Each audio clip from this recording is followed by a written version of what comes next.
In Train Dreams, we meet Robert Grainier, played by Joel Edgerton, a day labourer employed as a logger, helping to expand the railways across America. Forced to spend prolonged periods away from his wife Gladys, played by Felicity Jones, and his daughter, Robert struggles to find his place in a rapidly changing world. As his story unfolds, he experiences great love, unspeakable loss, and unique bonds on a journey that is both distinct and universal. Train Dreams is directed by Clint Bentley, and this is his second feature after Jockey from 2021, and Train Dreams debuted at the Sundance Film Festival. Train Dreams is a film that had a profound impact on me. It's one of the my best films I've seen in many years, and I'm going to go into very heavy spoiler territory in this review, so please, if you have not seen the film, please stop watching this video and go watch it on Netflix, or go, if you have if you're lucky to have a chance to see it at the cinema, please go see it at the cinema, because this film is definitely a film that you will get benefit out the most if you don't know anything about it going in. And the film unfolds as sort of a visual novel, especially in the first half of the film, because we have this narrator voiced by Will Patton. He tells us who Robert is, he tells us his story. Robert is an orphan, and we see Robert grow up into his teenage years, and he grew up into his 20s, and then when he meets Gladys, played by Felicity Jones, they go on a very quick romance, and then they get married, and they build their own home, and they have a child. And this film is set over many decades. It probably starts off in the 20s and 30s and goes through both world wars, and then ends up finishing in the late 60s, where we meet Robert as a very old man. And this film does a great job of really immersing yourself in this world. It's a world with no electricity, and just the nature and your survival instincts, and the fantastic cinematography and the musical score really immerse yourself in this world, especially when Robert is working in the logging fields. He works for these companies that are building the railways and chopping down the trees. And this first half of the film, it's like we're eavesdropping on this world. We really feel like we're immersed in this world, and we're really along with Robert on his journey. When Robert is working on the railways and working in the forest, chopping down trees, he meets a lot of characters on the way. He meets a lot of people he's met before. So every year it's like a season, he'll go chop down trees, and he'll meet new people, he'll meet old people, and he meets many same characters. One particular person he meets is played by William H. Macy, and William H. Macy really makes an impact in this film for such a small role. William H. Macy is basically the oldest man in the crew. He doesn't really do a lot of work. He just stands around talking too much, and he has such a distinct character. And Robert Joel Edgerton uses William H. Macy as kind of like a field of knowledge. He asks him questions about life, and William H. Macy, he's lived and seen so much, and he really admires nature, and he really passes on his admiration of the world and his admiration of nature to Joel Edgerton. And the film does such a great job of the home life with Joel Edgerton and his wife Felicity Jones and their daughter, to have such a nice home life. And it just tears them apart when Robert Joel Edgerton, he has to go away to earn some money, and as the film goes on, they try and find a way for Robert to spend more time with his family, like getting odd jobs around town, and so he doesn't have to go off to do logging as much as he has to, so they can earn money. And then as the film goes on, they find a way to, maybe we can turn this property into like a small farm, so you don't have to go do logging anymore. It might be a little bit tight, money might be tight, but you can be home with us. So this film does such a great job of this home life. We're really invested in their story, that when tragedy hits in the second half of the film, it hits us in such a profound way. At the 44-minute mark of this film, Robert is on the train heading back to his home, and then once he's getting near to his home, he's sleeping on the train, having dreams, because he has a lot of train dreams, and a lot of the other passengers on the train start looking out the window, and Robert wakes up, and you see what's the commotion, and you can see smoke, huge clouds of smoke from a fire.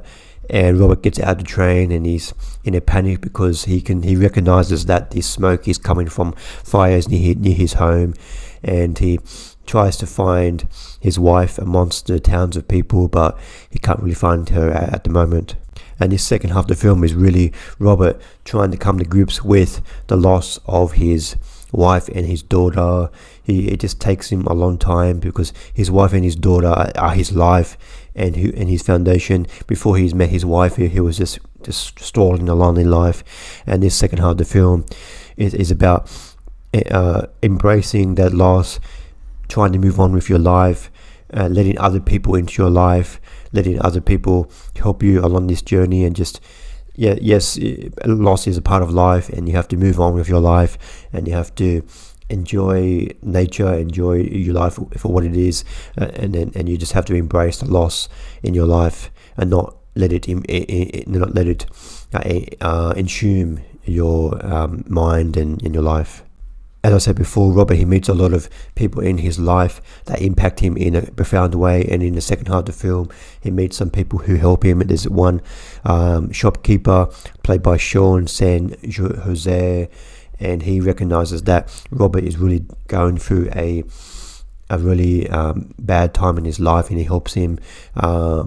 He goes to his home because his cabin was burnt in the fire, so Robert rebuilds the cabin, and so just in case his wife and daughter do come back one day, just in case they did escape the fire and they come back one day, he hopes that one day they will come back. And the shopkeeper San Jose is a man who really helps him in a time of need. And in the second half of the film, when Robert decides that he's just too old for logging, because he does, after his wife and daughter disappear, he does go back for 1 year to do some tree logging, but he discovers that he's just too old for this job, so he goes back home.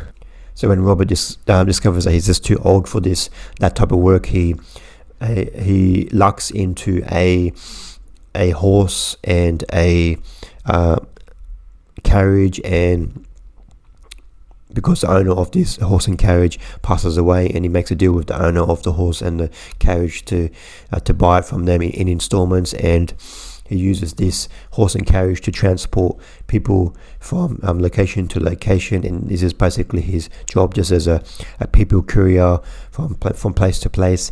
And in his job, he meets one woman played by Kerry Condon. She has experienced loss in her life. She was a nurse in the World War II, and she's come back to the United States to take up this job. This is this tower in the middle of the forest, and she lives in this tower, and she tries to predict fires, so there's no more forest fires. And Robert meets her, transporting to her new home, and they build some kind of small bond in the film, not a romantic bond, but just kind of like we acknowledge each other. We've both been through immense loss, and Kerry Condon is very much a wise mouth for Robert, someone to talk to about his life and about what is the meaning of life. And Kerry Condon is very much an impact in his life in the second half of the film. I have to mention the lead performance by Joel Edgerton as Robert. This role really suits him because Robert is a very internalized role. He's not a very heavy speaker. He's kind of like a hermit, especially in the second half of the film, and he just says a lot with his face. And Joel Edgerton was fantastic in this film. I give Train Dreams 5 stars out of 5. This is definitely my favorite film of the year and my favorite film in many, many years. This film had a profound impact on me. The best way to describe it would be probably kind of like an earlier Terrence Malick film, like Badlands, Days of Heaven, that type of film. It's very dreamlike type of film, but has a very narrative structure that's very easy to follow thanks to the narration by Will Patton, and has a fantastic lead performance by Joel Edgerton as Robert. And this film really gets you in a comfortable sense of longing in the first half of the film, because we get to spend so much time with Joel in his work and with his loving family. In the second half of the film, it's such a gut punch to us, and we really have to think about loss and what the meaning of life is, and getting connected with nature, and just trying to embrace the impacts, the loss that happens over and over again in our life, and just having to move on with life. And this film really captures that in a way that I haven't seen in a very long time. And by the end of the film, I was just so overwhelmed with loss and happiness, and just thinking many themes throughout the film that the film brings up. So I highly recommend checking out this film, Train Dreams, on Netflix or in a cinema if you get a chance to see this film, because it's a truly special film. Thanks for watching. What did you think of Train Dreams? Please comment below what you thought of the film. Thanks for watching. See you next time. Bye.